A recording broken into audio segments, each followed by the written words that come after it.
Hi, and welcome to a small, medium, at large podcast. I'm your host, Gail Heisen, bringing you intimate interviews beyond normal boundaries. I want to thank all of you listeners for joining us today. This is our 77th show, 77, my lucky number, so I expect this to be a really fun show. I want to thank my children for helping produce and post my site. I want you all to know you can find us on YouTube, Spotify, Google, Apple Podcasts, and all other social media outlets. I want to tell you a little bit about our special guest here today. Today we have Marty Rosenblatt joining us.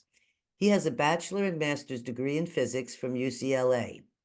Mr. Rosenblatt began his technical career in 1963 working for a computational physics company called Shock Hydrodynamics. He left the company with three other individuals to form California Research and Technology Incorporated in 1972. He was a founder and vice president of California Research and Technology, which was acquired by the Titan Corporation in 1987.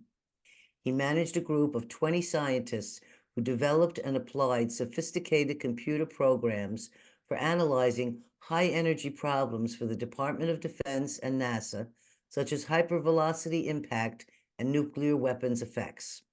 He is a founder, CEO, and senior staff scientist of PhysiComp Corporation. Marty is president of Physics Intuition Applications Corp. And the writer-editor of the online magazine Connections Through Time. Marty is also doing intuitive investing and applied intuition workshops, teaching associative remote viewing, ARV, for predicting future event outcomes. Marty Rosenblatt is president and COO of the Applied Precognition Project, APP, and the nonprofit APPI. The Applied Precognition Project's mission is to publicly explore, research, and apply logic and intuition and emotion to predict future event outcomes, enabling participants to evolve personally while contributing to the elevation of global consciousness. Their methods are always evolving, utilizing intuition and analysis to improve their success rate. Their main goal is to further practical applications of precognition. Find out about this on the website, all lowercase,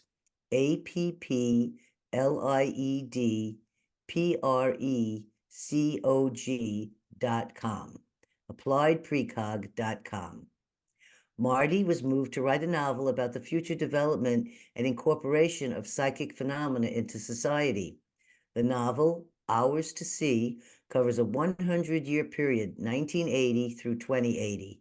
The online version is available free at lowercase p-i-a.com. He has an online magazine, Connections Through Time. Let's welcome our special guest, Marty Rosenblatt. Hi, Marty. Hi, Gail. Thank you. That was a long introduction. I appreciate it. Well, that was my cut down version. There was much to say. I'm so happy to have you here today, and I just love your background. I know that we want to talk about physics and spirituality today, and we also want to talk about your upcoming conference. But before we get to all that, I'd like to ask a bit about your life growing up as a child, where you came from, and if your family or friends guided and supported you on this path of science and spirituality. And if it didn't, was there a pivotal moment in your life when you chose the path that you are now on? Okay. I was born in New York City. Me Uh, too. and then, though, when I was 9, we moved to California, actually drove, um, which was interesting. I saw my first cow in Texas, being a city boy. Anyway, we moved to California. I grew up mostly in Torrance, California, and had a very happy childhood. A happy kid. That's Um, wonderful. I know. And I don't know. I always leaned towards mathematics and physics. I always was the top guy in math and physics. It always came real easy to me. And so when I got to UCLA, going into physics was pretty natural, though there was a physics professor there that talked me into going to physics rather than math. The spiritual stuff is sort of strange. I didn't really think of it as spiritual at first, but I was always drawn to science fiction novels. Um, Mhm. um, Asimov and others, and the books just attracted me. And the stuff that they would talk about, which seemed impossible, but yet somewhat credible.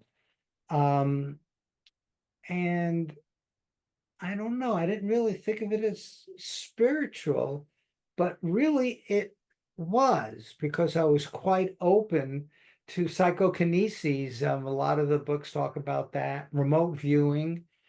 Um, I got into things like remote viewing when I was working at my first job, and Mhm. I was in touch with the Defense Intelligence Agency. We had contracts with them.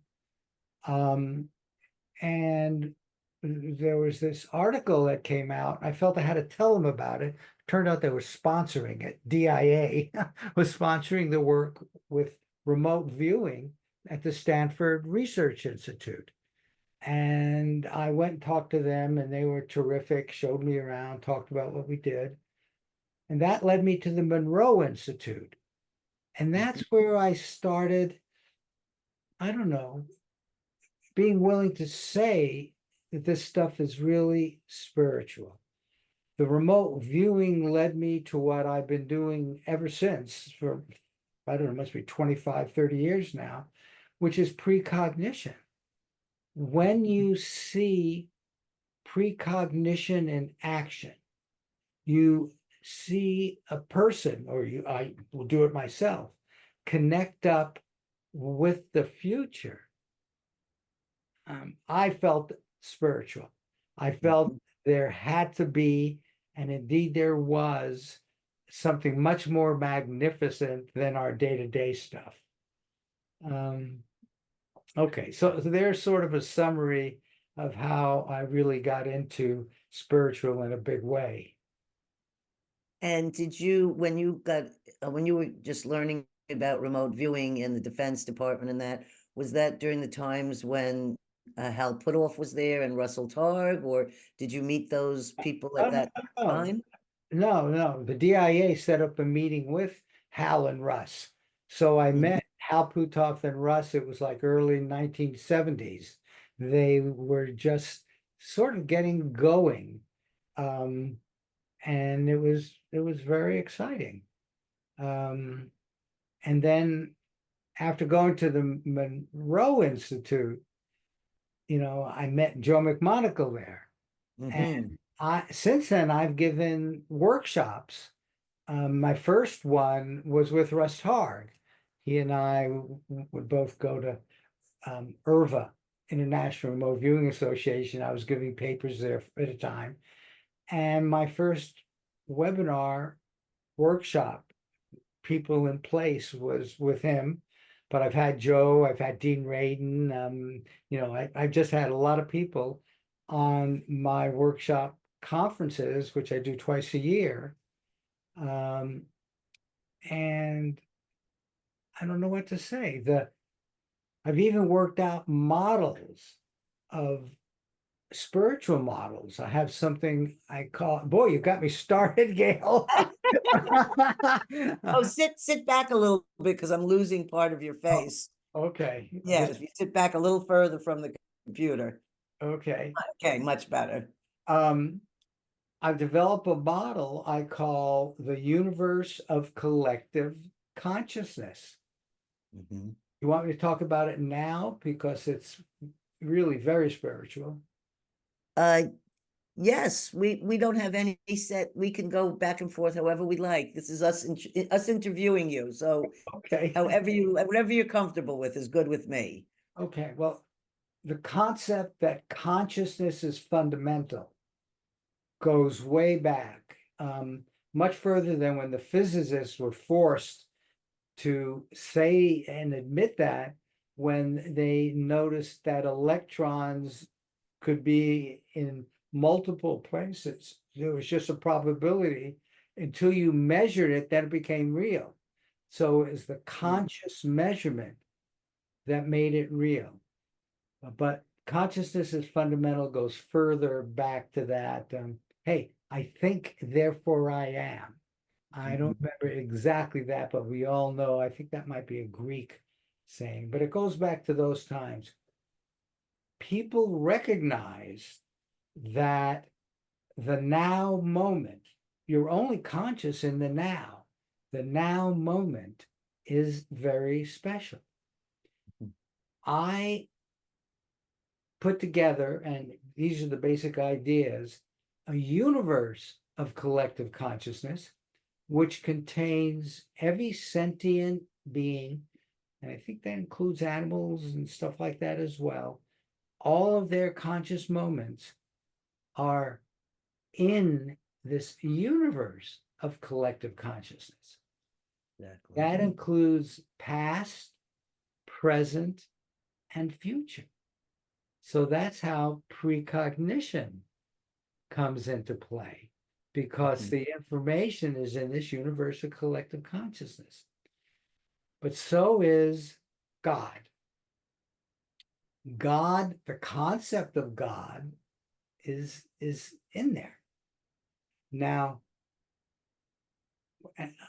maybe we'll talk about God later, but the universe of collective consciousness is all ideas. How does that connect with the physical world? There is a physical concept that all physicists accept, which is called the 0-point energy field. I don't know if you've ever heard of it, but No. it's sometimes called vacuum energy. We used to think there was nothing in the vacuum of space.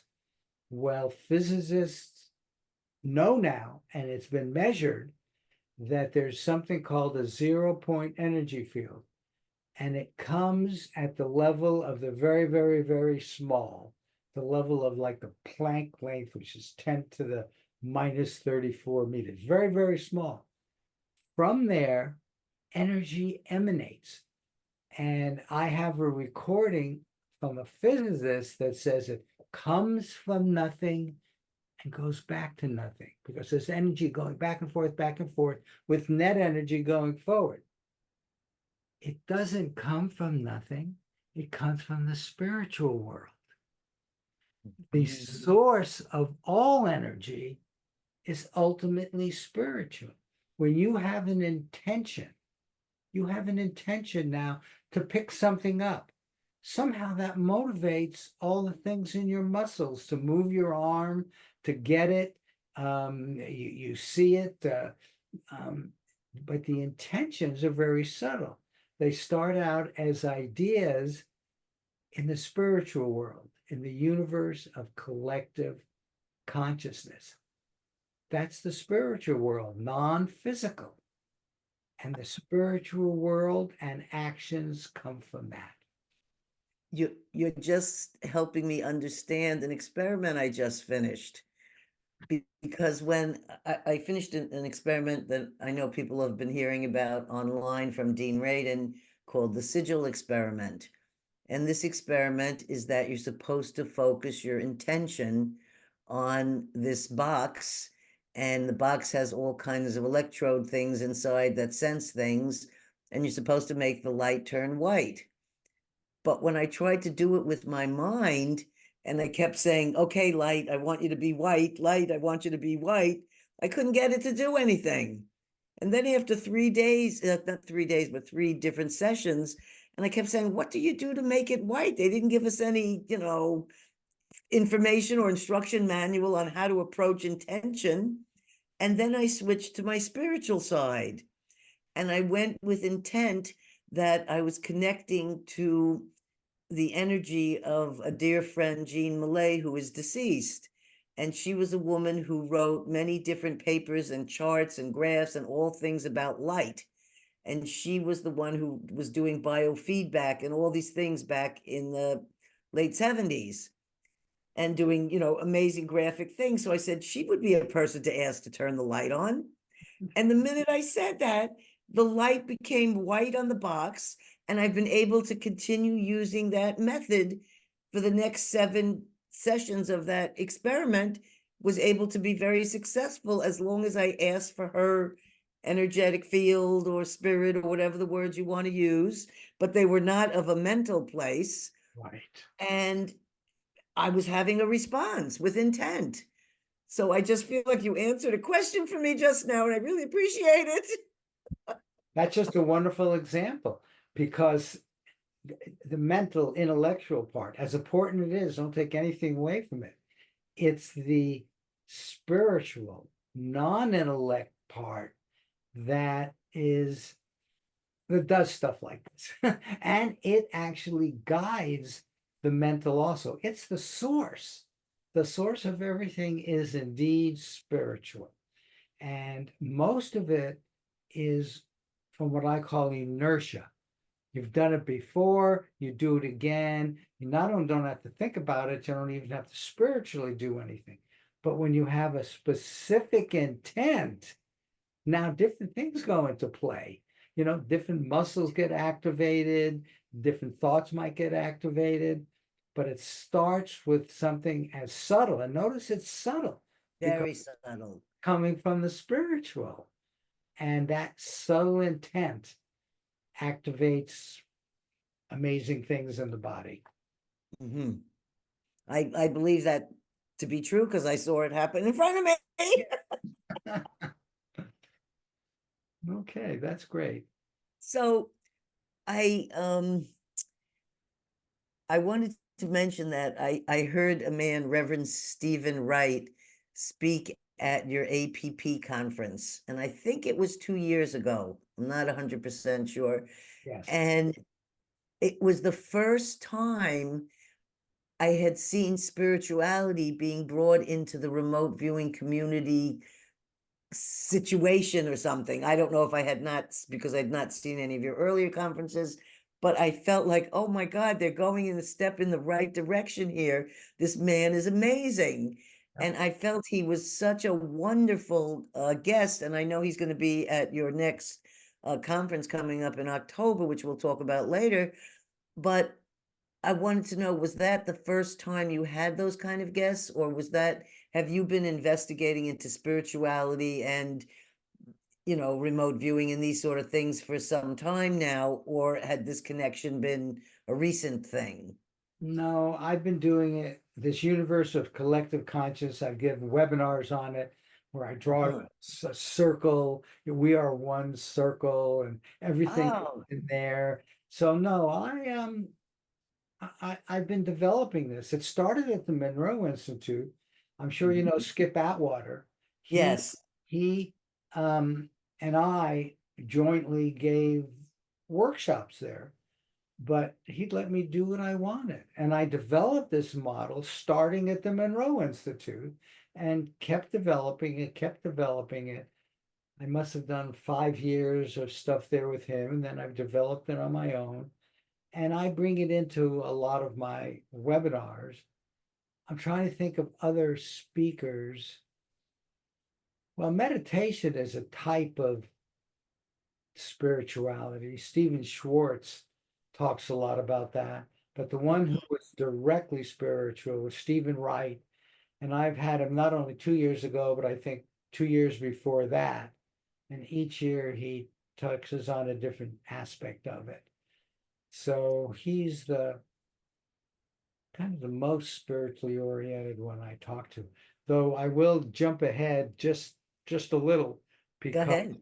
because we have a Taoist master, San King, and I don't know him personally. I got him through Tom Campbell, and he developed the thing called the Way, and you are master, keeper, creator of your reality.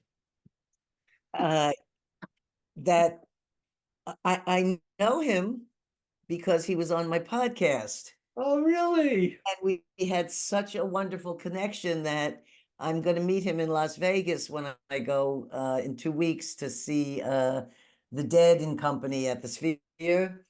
And we're going to have a date to go. He wants me to come to his house because he has two rooms, one that's filled with gongs. He has over 100 gongs, and My, another room that's filled with hundreds of crystals.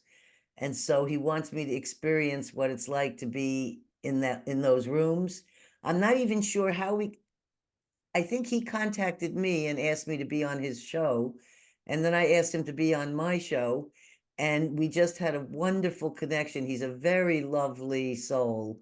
And I'm really looking forward to, I feel like I meet them on the podcast and we make a connection, but I'm looking to actually physically meet with him, hopefully in 2 weeks. wow. Say hello to him and you'll share what we're doing here. That I already sent him an email before we started our show. oh, Well, that he he he's also, a father of 6 children. So he's not just, he's living the path and he homeschools his children and he does some amazingly fun things with them. And I just found him just to be a really wonderful guest. So I'm sure he'll be a great addition to your conference. oh, I am sure. Going to have our next conference, I'm going to want to have you. Uh, Oh, and we do something um, in between the conferences are twice a year, and maybe I'll try to talk you into doing something we call Talk With, and mhm. it's a Zoom conference like this too. I'd love for you to do one of your experiments live. Would you be willing to do something like that? I I seem to usually am pretty successful on camera, but it always makes me nervous that I feel like I'm under pressure or something to Okay. perform or whatever. So I get like anxiety about it. But I've always been successful, so I'm always willing to give it a try, but never promising anything. Absolutely fair. So I just want to say that I started being involved with remote viewing when I started to be a subject for Russell and Dean in 1998. Mhm. And back then, when I went to the first IRVA conferences and things, it seems like there was a little bit of spirituality coming in, but we're talking, 26 years ago. Right. Now it seems I felt like they're all getting it now. And it seems that it's a topic of this, because I'm not a scientist, I'm just a person who has experiences. So when I meet all these scientists, I feel like, well, they know much more than I do, and they have all this information, and I don't have this particular information. But somehow the blending of that is just it's just a wonderful thing to be able to share these things and to have spiritual. If it wasn't for being a subject, I learned from remote viewing that time was not what we think it is. Right. And that's a spiritual information that what happened in the past, what's going to happen in the future, and what's in this moment has already all happened. And it's something that if I say it, it sounds like, how does that work? But I experience it when I do remote viewing. Yep. So I feel like there's a lot to be, learned about. I know some people, they just want to do the remote viewing to get the object or see the target. Mhm. But there's so much more beyond that. And I think that's what you're doing. And I didn't know that you'd been doing that for so many years. And I'm so happy to hear that. I I I was wondering if you had experiences during RV or if you yourself growing through your life, did you yourself experience any paranormal experiences? Had things happen to you that, weren't, Dram- unusual? Dramatic things. Well, I remember I've done a fair amount of RV and I'm okay at it. But I'm not a Joe McMonaco. But the very first one I did was a shocker. And the target was a lighthouse on the sea. And what I remember and what I got was something tall. I drew like a triangle. And for the first time ever, I smelled salt. I, Mm, all the senses, and we talk about it, but it actually happened to me. And that was yes. one dramatic example. I have others where I sketch things just right. But in my life per se, no, not really. It's interesting that now I'm having small little things which I can't even remember. Oh, there's that. There's that. There's small things which I sort of knew they were coming, but it's like I don't particularly care. Was it chance that I thought about it a little bit before? Was it obvious at some level? So stuff like that is happening. But What about, like, say when you lost your parents, or you had, people who passed away in your life? Did you have any experiences then where often they come to your bedside and all of a sudden, like people who've never had any experiences, often then when I ask them that question, they'll say, "Oh yes, my mother came to see me and my room became a white light and I experienced her presence." But until you ask them, they'll say, "Oh no, nothing's ever happened." nothing has ever happened to me personally. We had a Mhm. telephone ring, and that's happened with my wife too. But I want to tell you a story about my wife, Okay. whose mother died, and the mother, Evelyn, was always interested in butterflies. She had a lot of butterfly earring, very interested in butterflies. In fact, her niece mentioned it at the funeral, butterflies. Okay,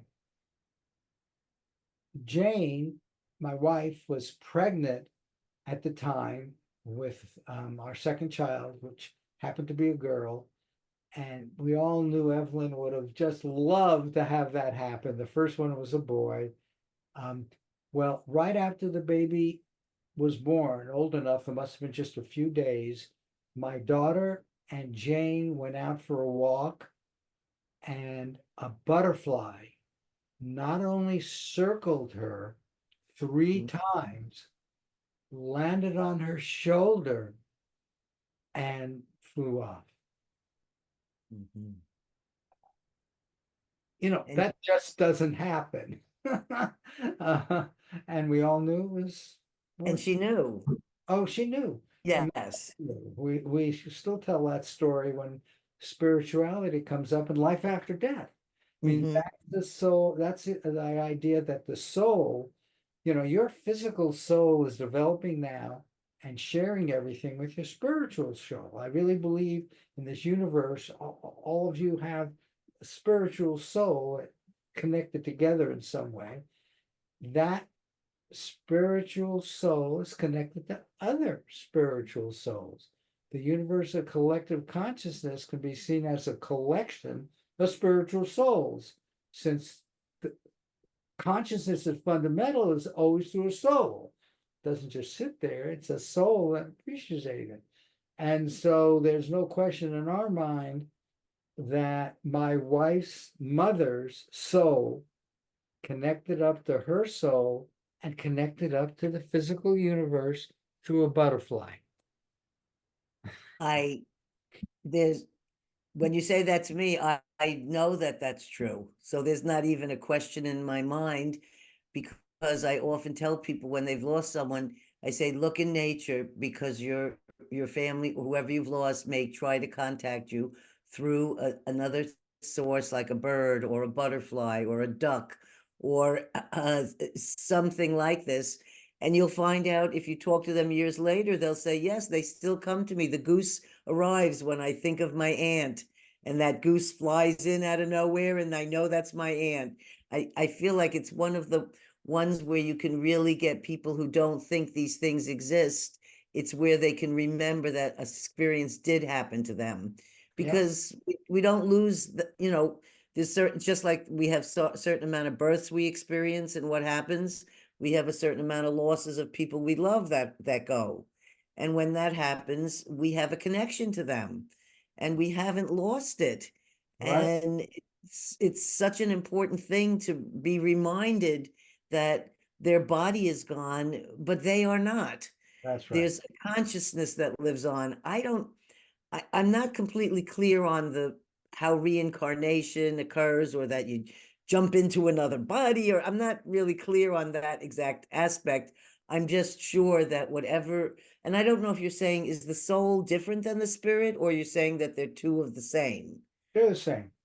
They're the same. So Is when, sort of maybe the active part of the soul, you call it the spirit, but I would use that word for both of those.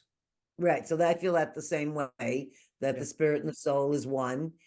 And I wonder, as a physicist, when you studied scientific things, when you hold it, when a person when they're dying has a last breath, and that's the one that I believe, from what I've seen, because I've been with a few people dying, is that it's like the soul comes out on that breath. And I'm wondering if that's ever been measured or looked at in physics, where is there a connection between the fact that after death something actually leaves the body that's, air? That's I would say that's controversial. I think it's the Buddhists, maybe the Hindus, to think the physical soul now hangs around for days to weeks and and then will merge with the spiritual soul. Uh, Mhm. but ghosts, which are another aspect, I think those are real. Those are physical souls that haven't quite made the connection yet and let go of the physical world. Um, so, but no, I wouldn't support, though I can't deny it, that it's always the last breath. It's probably more complicated than that, but Mhm. just because I've heard other people explain it differently, and none of us really know. All we know is that there is a transition where your physical soul, your physical body dies and it goes to the spiritual soul. So for me, having had mediumship experiences with deceased people, or not people, but spirits, Right, right. I I know for me that that exists, but I can't connect or make sense of the reincarnation aspect. I haven't, I'm not a Buddhist or a Hindu, though I have much experience because I had a Hindu monk as my babysitter when I was 6 years old. So Cool. I was exposed to meditation and yoga and Hinduism back then, the early 60s, in a vegan commune. But I know that I just don't have an answer for this. Like, I can't, the timeline or the time things, like, so did am I in this body now because I used to be like the people in my family, I was related to them as another person, or maybe I was married to my son, or and he was really the husband, or people think that there's different relationships they have now because they had with them a relationship in another lifetime. But I have a hard time imagining how it would happen like this, and that you jumped into another body, and I don't know. So I feel like the spirit lives on, but I'm not sure about how it jumps around. Well, I'm not sure anybody knows precisely, but Hmm. reincarnation is real. Jeff Mishloff wrote an awful lot about it in his piece about death. Okay. The Have you heard essay, the that? Bigelow Yeah, essay. Yes. exactly. Okay. Wonderful essay. Talks a lot about reincarnation. These wonderful examples. Jumping into another body, he actually had an example of that. That's very rare. I think where a person died and then really didn't, came back, after they declared him physically dead, but he wasn't really, came back and he was another person, spoke a different language, he came from a different village, and that's going, but that isn't what usually happens. I believe that you did choose to come back in your life. You made that choice in the spiritual world. your soul was formed from your mother and father, okay, as a unique physical soul at the moment of conception. But if you think of the moment of conception, it's rather remarkable. There could be other, in my book, which you alluded to, which I haven't thought about, and I don't even recommend, it's totally unedited. There was a person who influenced it to get David, who was the star, to form. And he could see into the sperm and the egg and see what was going to result. And he psychokinetically had that sperm win the race. Wow. Yeah, how is that for a wow? That shows Yeah. how crazy I was when I was writing this. But if you think about it, what goes on in the spiritual world between the individual spirits, individual egos, I'm going back and forth with the word, but individual souls, and they get to look around now. You're up in this spiritual world, heaven, if you will, but without a lot of the other stuff. But the spiritual world, you're connected to all the other souls. I believe it's a little bit like remote viewing. You can go anywhere, anytime in that world. And maybe you make connections with people. Maybe they were there already and you were attracted to them. And so somehow you then, when you're conceived, that goes with you. Now, now that's only a little more general than what you said. But see, we don't know. Plus, I think there are Okay. probably a million different ways it could happen. But I do believe that each of our souls are connected through spirituality to lots of other souls, and not only our parents. I I think that's also very true. I experienced that in retreats where you go into deep meditation and you start to experience the oneness of all of us, Right. and that we are all, and that's when you can't understand how we could do such harm to each other when you really know that we're all connected. Boy, is that true? I Is- think because some people have forgotten that we are one and that we are connected.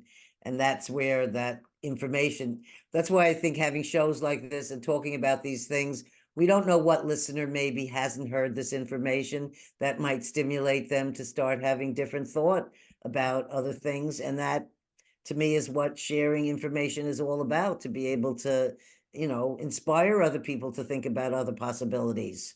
Yep. It's that, and you never know who that person could be. It could be somebody in the supermarket. You have no idea where the need for this is.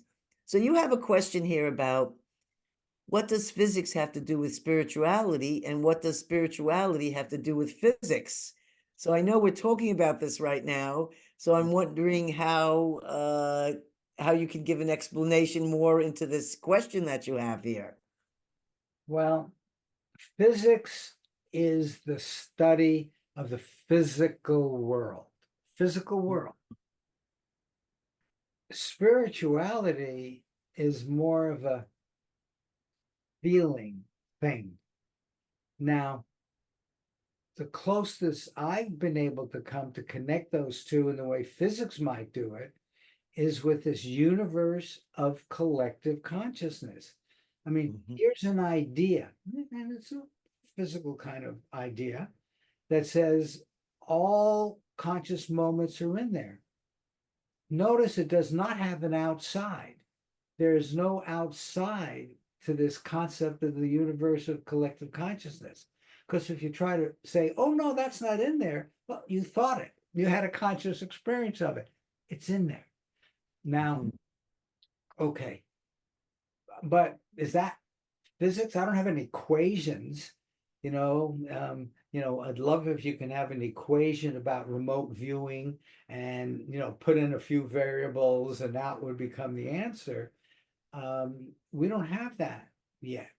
we're at the point where we're measuring these things, psychokinesis, remote viewing, seances. There's enough evidence now that all of these things are indeed real, but physics is not there at the same level as equations, quantum mechanics. Quantum mechanics probably comes the closest because it says that the world is non-local, that Mhm.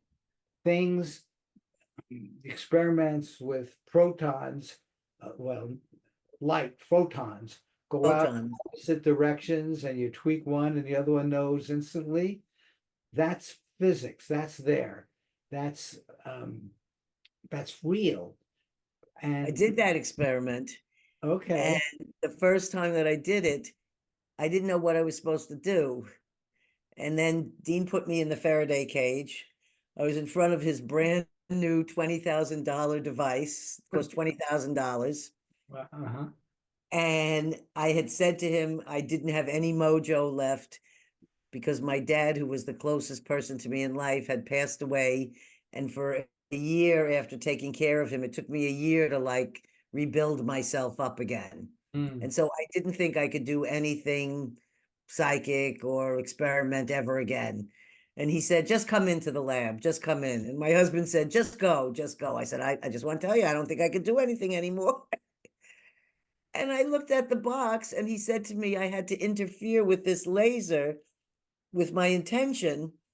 And I just got full of like a tremendous amount of anger or something all of a sudden, all at once. And I just said to the machine, I'm just going to blow you up. Well, actually, I said, I'm going to blow the fuck up out of this. Excuse my language. And all the lights went out in the Faraday cage. So I was sitting there in pitch black dark. Apparently, I had taken the lights out, not only there, but at all of IONS at the Institute of Noetic Sciences. Oh my gosh. And Dean's computer couldn't, he said he had to write this up as an anomaly because there was no computer graphics to show what had just happened because all the power was gone. Oh And my. I was just sitting there terrified that I'd ruin a $20,000 piece of equipment and I would just didn't know what to say. And everything came right back on. Everything worked again and everything whatever. And it's just been an anomaly story that's been written about here and there. Your anger emotions again, It or was an anger emotion, and it wasn't a love emotion, but it was an intense emotion of that. And it just, and I just, when he came in, I said, I got my mojo back. I love it. Lynn Buchanan did that with a computer system. And his commanding officer, I think, was a combination of angry with him. Did you ruin my computer machine? But also sort of fascinated. They sent him off I to the RV unit. when I started with Dean and Russell, it was at a place called Interval Research, which was owned by Paul Allen. And my husband worked there as a scientist. And that's how I met Dean and Russell, because they were starting the Phenom Project. So they were looking for people to be a subject. So that's how we met. They interviewed me, blah, blah, said, yes, we'd love you to work here. And I didn't know that I could do all these things that they asked me to do in these experiments. So I learned these possibilities that I just really had no idea was available to me. So without training, I did remote viewing. I did whatever tasks they asked me to do, I did. And I kept learning stuff about myself working with them, and I'm internally grateful for it. So there was something else I wanted to tell you about this, but it flipped out of my mind. When it comes back, share it. These stories are marvelous. So I was wondering I want to talk just a little bit more about remote viewing. I was wondering how many uses, there are many different uses. I saw one remote viewer that was in the Stephen Schwartz group I was in, and he remote viewed places in Africa that needed water. And Mm. when I heard that, I thought, what an amazing use of remote viewing, that from his place in Oklahoma, it's my friend Randy, he was able to remote view 3 different spots. And when they dug them, and he used your type, with the grid, I don't know how to do that kind of remote viewing with the coordinates. And Yeah. he used the coordinates and he told them where to dig, and they found water in the 3 places. They wanted to give them the chief's daughter as a gift. He said, my wife wouldn't like that.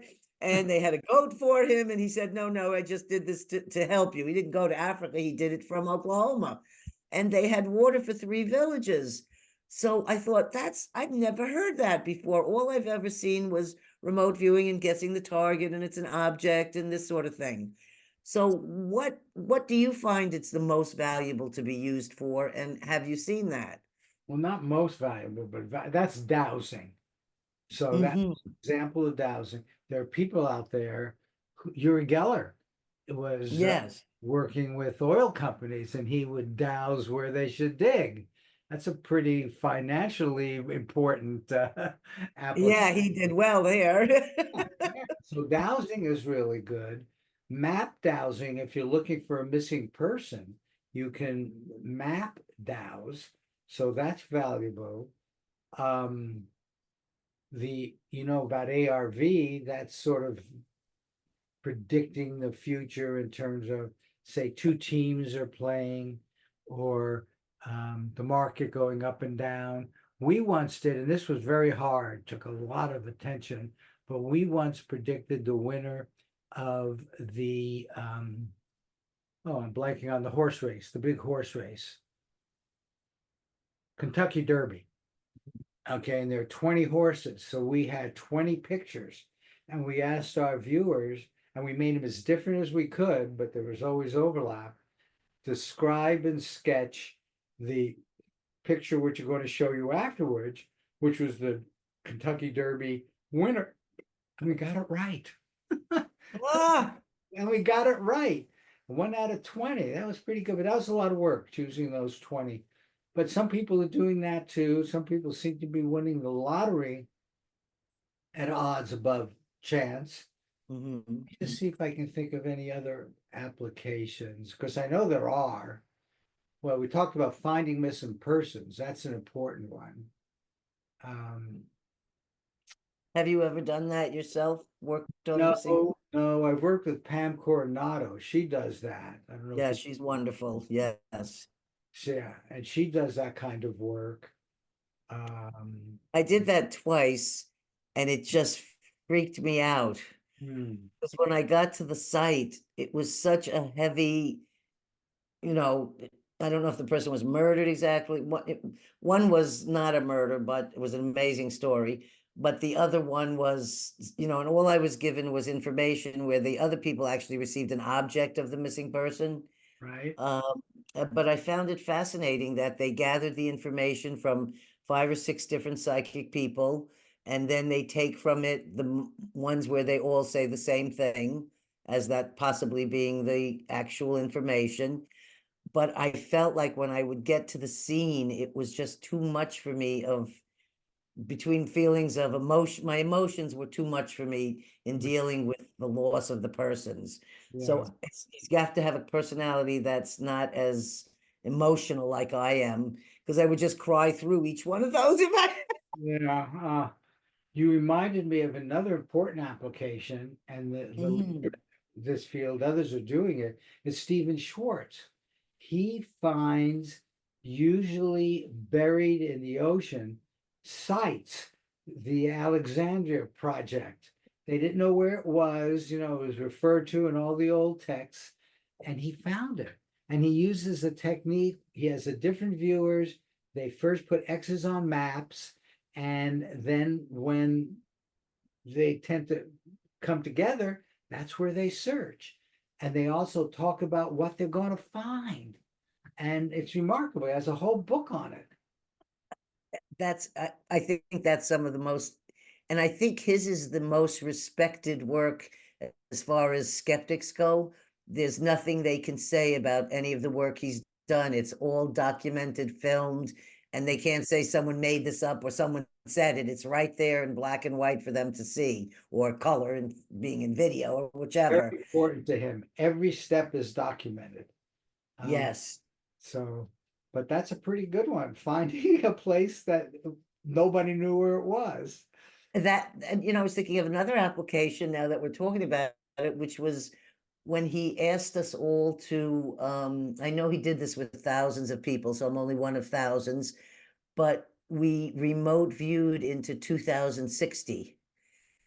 And I found that to be a very I had never been asked to do something like that. Mhm. And I couldn't believe, like, a whole movie just evolved out of this experience. As he asked me the questions, all of the answers just kept popping up. And I don't know where they came from, but it was very interesting information. And I know now that the study he did, which was what's going to happen, I think, in 2025. So this 2060 was his second RV study of this. This one that he did before, I think the results were amazing, and that some of the things that people said back many years before this 2025, which hasn't occurred yet, actually is happening now, so that some of these people were remote viewing the future from 10 years, I don't know if it was 10 years or how many years before. So he's collecting data that, I assume he won't be here, I won't be here in the 2060s, but that should be left for other people then to discover whether this had been able to been, precognitively told what the future of our planet is. Yep, good for him for doing that. Joe McMonagle did that in one of his books, and I know that a lot of them have now. He didn't go that far in the future, but a lot have come true, including hard times that we're in now. Mhm. He predicted that, but he also predicted that it would be okay at the other end. So, So yeah, right. I'm hoping for a good thing here. So I have a couple more questions. Shoot. We're an hour into our show right now, and I want to see what I have here.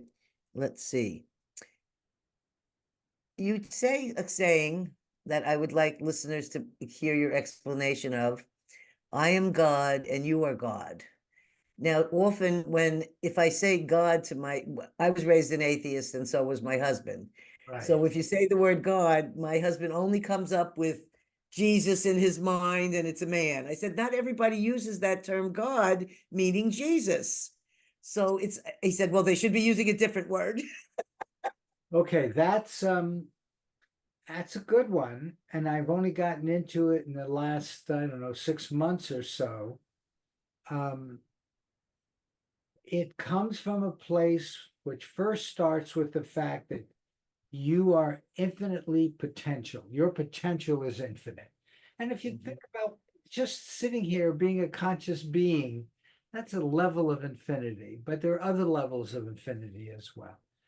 Now, in the spiritual space, your soul has these infinite capabilities, but and that's how it can look around and go to the past, future, meet with other souls, find out about their lives. All of this is outside of space and time. Put all of these souls together. They're basically almost an infinite number of them. We are one. This is where the we are one comes in. In soul space, we are one. But if we're all connected, my soul is connected to all of them. That's as close as I could come to God. Okay? All the we are one is the God. But I'm connected. I am God. Now, I can't just, I guess because I don't believe it, I don't think I can move mountains. What I can move, and this is what I am God over, is my own conscious moment. This conscious moment, I am God. I have free will. I could raise this hand, I could raise this hand, I could touch my nose. I can choose what intention I want.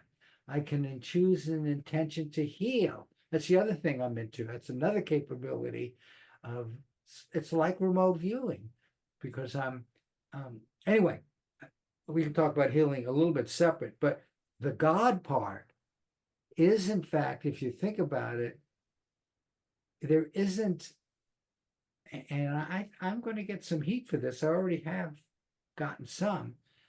Jesus is not up there setting my intentions. I have free will.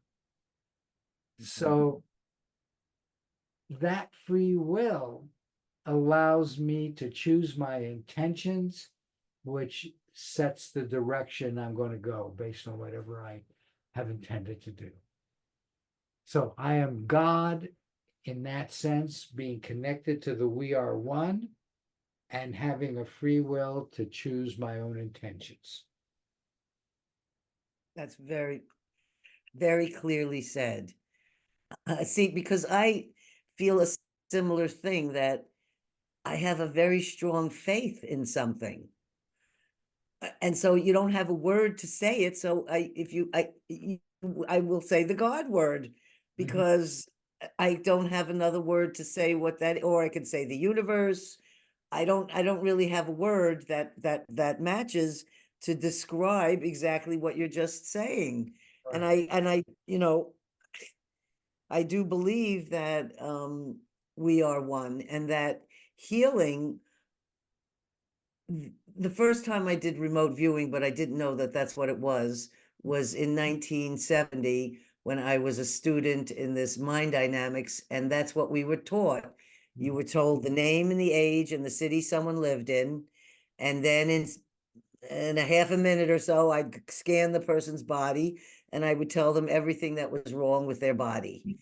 And then I'd spend the whole week sending my own method of healing to those persons, whether it would be golden light, or some type of a cleansing, or sending a radiant love. Love also does seem to be like the biggest one in this healing thing. There's a thing of love that's just the most powerful, the most powerful energy. And it seems like what I was doing then, which I didn't find out till years later when I met Dean and Russell, was remote viewing. And it was just being done at a distance, because the people wouldn't be standing in the room, and you would be going to their body and looking inside their body and seeing what was going on, and then coming back and reporting it.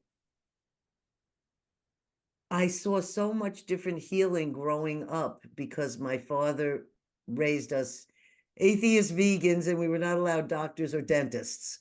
No particular religion. He was raised in a Jewish family, so none of this had anything to do with this.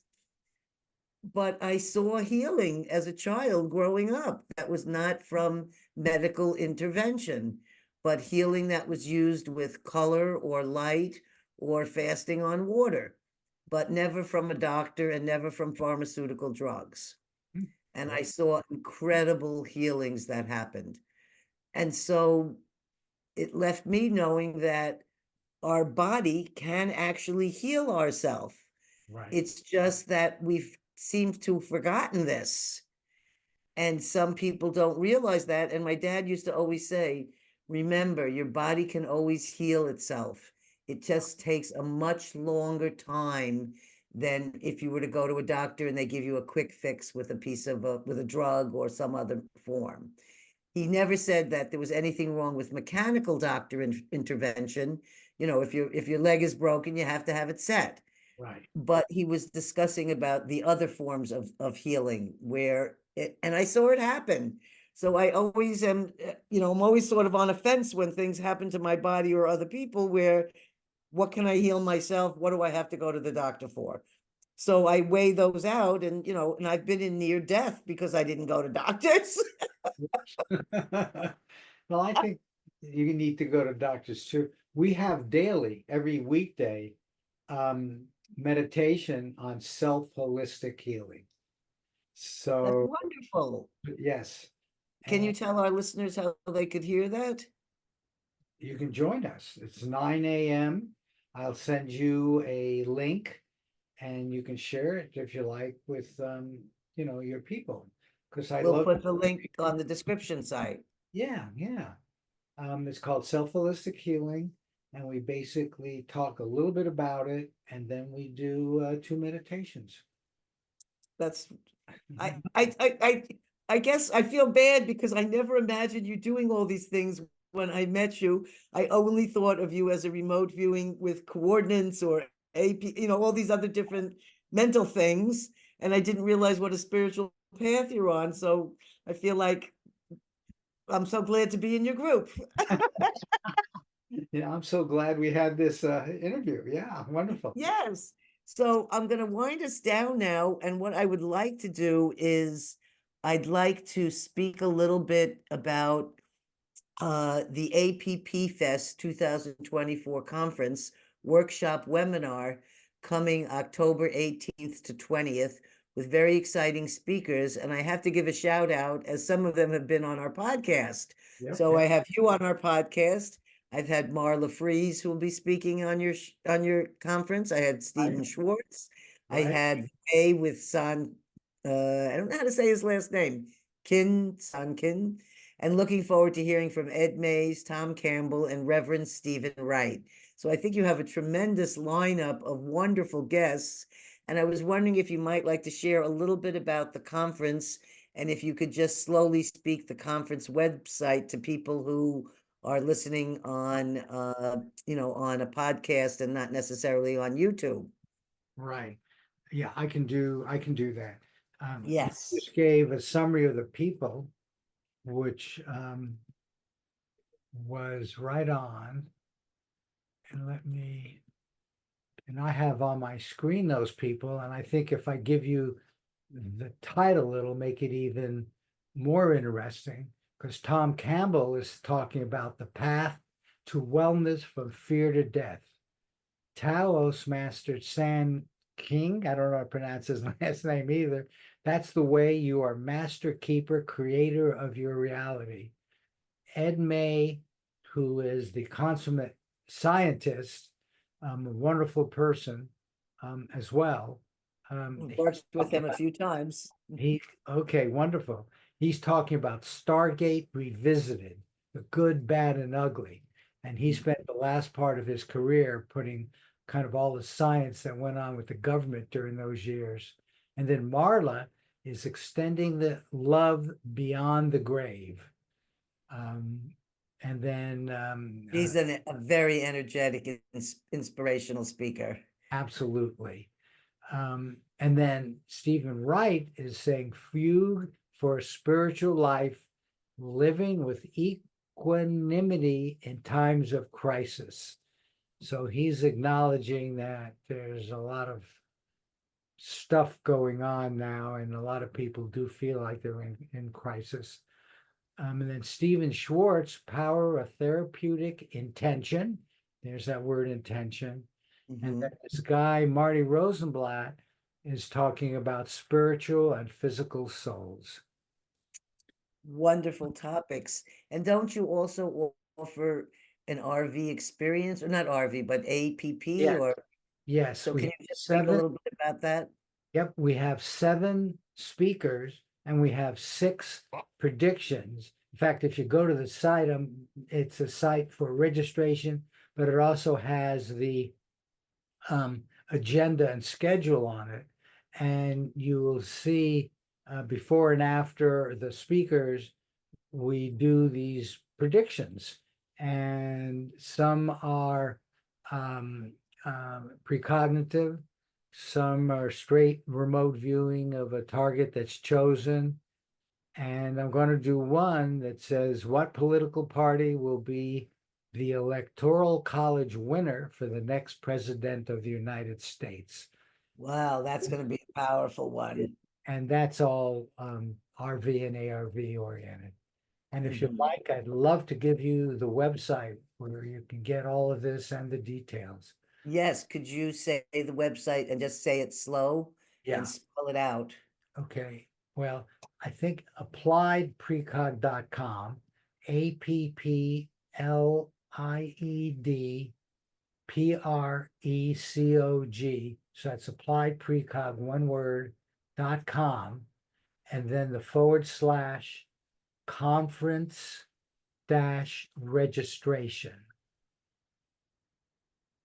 Perfect. Okay. Then our listeners will know, because some listeners are, they've never heard that much about remote viewing, and they're looking for places to learn more. And this type of a webinar is something that a person can then be able to attend no matter where they are, and experience both listening to the amazing speakers you have, but actually engage in remote viewing with others at the same time. Exactly. So I gave you the conference registration page. If you just go to appliedprecog.com, we've got so much information, plenty of examples and stuff like that too. So if anybody is really interested, they can do both. We'd love you to register, of course, but you can get information from appliedprecog.com. Okay. Ed May developed a system of ARV that he says is 80% accurate. And he used it with people like Joe McMonagle, really good viewers. And overall, they were getting 80% accuracy. He is giving that to me. I should have the executable in a few days. He is retiring at the end of the year and he wants to pass on the technology. I would like you, Gail, to do a series with me of 10 predictions using his technology. Okay. And when I get it and tested it, I'll test it with my own people too. I'll contact you and we'll do 10, one every other day or something like that. Sounds great. And I'd like to ask you if there's any kind of words of wisdom or anything you'd like to share about whether it's spiritual, physics, remote viewing, APP, any of the subjects. And you can feel free to talk as long as you like and share whatever you would like with our listeners. Okay. I think the most important thing for each of us to remember is that we are fundamentally spiritual beings. We are spiritual beings living as physical human beings. And the experience of the physical human being, which is what we're living now, impacts and in many ways teaches the spiritual soul. So the spiritual soul is connected, your spiritual soul is connected to your physical soul, and living your physical life aware and do good, because all of that is what is going to be shared with the spiritual soul. And remember, the spiritual soul is connected to all the other spiritual souls, past, present, and future. And when we say we are one, the we are one is that big. Past, present, future, all spiritual souls. You are part of that. And indeed, you are in that way God over your conscious choices, divine, whatever you want to call it. It is hard to come up with one word, but I think we all know there's something much greater than our intellectual ego. And you can call it God, divine, all that is, all of that is real. And accepting and knowing it's real, that you are basically a spiritual being living a human physical life. Beautiful. I think that's a wonderful message to end our show with. Do you feel complete then? Yes, I think this was a wonderful interview, and thank you for having me talk to you. Well, I want to thank you, and don't leave before I'll come right back to you after I do our closing. Okay. Okay, I want to thank Marty Rosenblatt for joining us today on a Small, Medium, at Large podcast. I want to thank Richard for producing the show. I want to thank Nancy for posting us on all the social media sites. I want to tell you that our next show, number 78, we are having a guest named Chris Elcock, and he'll be talking about his new book, Psychedelics and New York, which is a history of LSD in the city. And I've been reading the book. It's fascinating. So he'll be a wonderful and interesting guest. I want to remind all our listeners that sharing your stories is so important because stories can heal. So thank you so much for your comments. Enjoy your day. Have a wonderful week. And we look forward to seeing you on episode 78. Have a great day. And remember again, stories can heal. Bye.